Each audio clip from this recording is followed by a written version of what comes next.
మన ప్రభు అయిన యేసుక్రీస్తు నామములో మీ అందరికీ శుభములు తెలియజేయచ్చు ఉన్నాను. నిర్గమకాండము 15వ అధ్యాయము 25వ వచనము. అంతటా యెహోవా అతనికి ఒక చెట్టును చూపెను, అది ఆ నీళ్లలో వేసిన తరువాత నీళ్లు మధురములాయెను. ప్రియ దైవజనమా, నిర్గమకాండం బైబిల్ స్టడీలో భాగముగా ఈ వచనమును ధ్యానించుకుందాము. ఇశ్రాయేలీలు ఎర్ర సముద్రాన్ని దాటిన తర్వాత చేరిన మొదటి మజిలీ గురించి ఈ వచనములలో ప్రస్తావించబడింది. వాగ్దాన దేశమునకు బయలుదేరిన ఇశ్రాయేలీలు మొదట ఎర్ర సముద్రమును దాటవలసి వచ్చింది. తర్వాత షూరు అరణ్యములో 3 దినములు నడవవలసి వచ్చింది. అచట వారికి నీళ్లు దొరకలేదు. వారు అక్కడి నుండి ముందుకు సాగుతూ మారాను చేరారు. అక్కడ నీళ్లు దొరికాయి, కానీ చేదుగా ఉండడం వలన నిరుపయోగముగా ఉన్నాయి. వారు అందును బట్టి మోషే మీద సణగగా, మోషే దేవునికి మొరపెట్టినప్పుడు దేవుడు ఒక చెట్టును చూపించాడు. దానిని నీళ్లలో వేయగానే ఆ నీళ్లు మధురముగా మారిపోయాయి. ప్రియ దైవజనమా, క్రీస్తును వెంబడించుటకు తీర్మానము తీసుకొని నిత్యరాజ్యము వైపు అడుగులు వేసే ప్రతి విశ్వాసి ఎర్ర సముద్రము దాటుట అనే బాప్తిస్మపు అనుభవాన్ని కలిగి ఉండాలి. ఆ తర్వాత ప్రాచీన స్వభావమును, పితృపారంపర్య ఆచారములు అనే అడ్డుగోడలను దాటాలి. షూరు అనగా అర్థము గోడ. ప్రాచీన కాలంలో ఐగుప్తీయులు ఎర్ర సముద్రము నుండి మధ్యధరా సముద్రము వరకు కట్టిన గోడ వలన ఆ ప్రదేశానికి ఆ పేరు వచ్చింది. ఎడారి నుండి శత్రువులు తమ మీదకి రాకుండునట్లు ఐగుప్తీయులు ఈ అడ్డుగోడను కట్టించినట్లుగా చరిత్రకారులు చెబుతారు. బాప్తిస్మం తీసుకున్న విశ్వాసి ఆత్మీయ యాత్రలో ఎన్నో అడ్డుగోడలు, అవరోధాలుగా ఎదురవుతాయి. లోకాచారాలు, మూఢాచారాలు ఈ కోవకే వస్తాయి. వాటన్నిటినీ దాటుకొని ముందుకు కొనసాగవలసి ఉంటుంది. 3 దినాలు ఆనాడు ఇశ్రాయేలీలు షూరు అరణ్యములో నడిచారు. 3 అనే సంఖ్య త్రిత్వాన్ని సూచిస్తుంది. తండ్రి, కుమార, పరిశుద్ధాత్మ సహవాసముతో ఈ అడ్డు గోడలను విశ్వాసి జయించాలి. క్రీస్తులో ముందుకు కొనసాగుతూ ఉన్నప్పుడు ప్రాచీన స్వభావాన్ని పాతిపెట్టేవారుగా ఉండాలి. ప్రతి అవరోధాన్ని, లోకము వైపు ఆకర్షించే ప్రతిదానిని, లోక సంబంధమైన ప్రతిదానిని, ఒక గోడగా అడ్డు వస్తున్న ప్రతి దానిని దేవుని సహవాసముతో జయించగలగాలి. ఆ తర్వాత ఇశ్రాయేలీలకు మారా ఎదురైనట్లు విశ్వాసీ జీవితములో చేదైన పరిస్థితులు అనగా శ్రమలు, నిందలు, అవమానములు, తిరస్కారాలు ఎదురవుతాయి.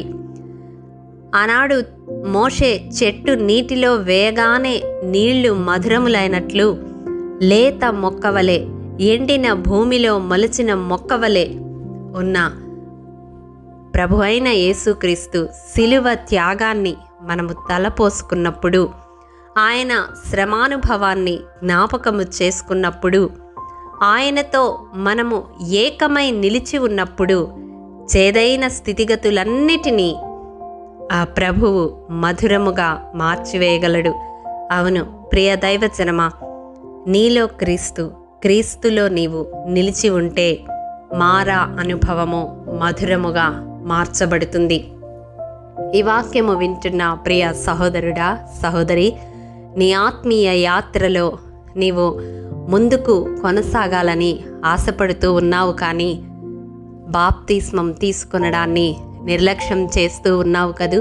క్రీస్తు కొరకు జీవించాలనే తపన కలిగి ఉన్నావు, కానీ అందుకు తొలిమెట్టుగా బాప్తిస్మం ద్వారా అనేకులెదుట నీ సాక్ష్యాన్ని తెలియజేయడానికి వాయిదా వేస్తూ ఉన్నావు కదూ.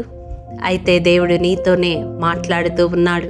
రక్షణను నిర్లక్ష్యము చేయక ఇదే అనుకూల సమయమని క్రీస్తును నీ సొంత రక్షకునిగా అంగీకరించి ఆయన కొరకు బహిరంగముగా నీ సాక్ష్యాన్ని తెలియజేయడానికి సిద్ధపడవలసిందిగా ప్రభు పేరట మనవి చేస్తూ ఉన్నాను. ఒక్కసారి క్రీస్తును ధరించుకున్న నీవు ప్రాచీన స్వభావాన్ని విడిచిపెట్టాలి. లోక సంబంధమైన ఆచారాలను, పితృపారంపర్యమైన ఆచారాలను నీవు దాటి రావాలి. ఆ అడ్డుగోడలు నీ ప్రయాణానికి అవరోధముగా ఉండకుండా అనుదినము దేవునితో సహవాసము కలిగి వాటిని జయించే వ్యక్తిగా నీవుండాలి. ఈ ప్రయాణంలో నీకు ఎదురవుతున్న చేదైన పరిస్థితులన్నిటినీ నీవారాధిస్తున్న దేవుడు మధురముగా మార్చాలి అంటే క్రీస్తులో నీవు ఏకము కావాలి. నీలో క్రీస్తు నిలిచి ఉండాలి, నీవు క్రీస్తులో నిలిచి ఉండాలి. అప్పుడు ఫలభరితమైన జీవితాన్ని మన ఆత్మీయ జీవితంలో మనము చూడగలుగుతాము. అంతము వరకు మనల్ని నడిపించడానికి మన ముందు ఇమ్మానుయేలు దేవునిగా తోడుగా ఉండి నడిపించడానికి యేసయ్య ఇష్టపడుతూ ఉన్నాడు. ఆయన మార్గంలో నడవడానికి ఈ దినం నీ ఒక బలమైన తీర్మానం తీసుకొనగలవా?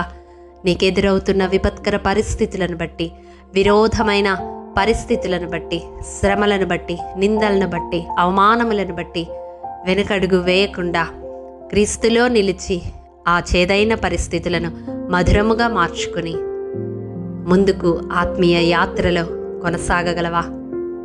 అయితే ఈ ప్రార్థనలో ఏకీభవించు. మమ్మల్ని మిక్కిలిగా ప్రేమించిన మా ప్రియ పరలోకపు తండ్రి, మీ పరిశుద్ధ పాదములకు వందనములు దేవా. విత్తబడిన వాక్యమును ప్రతి హృదయంలో నూరంతలుగా ఫలింపచేయండి. ఇంకా రక్షణ నిర్లక్ష్యం చేస్తున్న వారి హృదయాలను సంధించండి. రక్షించబడి కూడా లోకాచారాలతో రాజీ పడుతున్న వారిని ఆ అడ్డుగోడలను దాటించండి.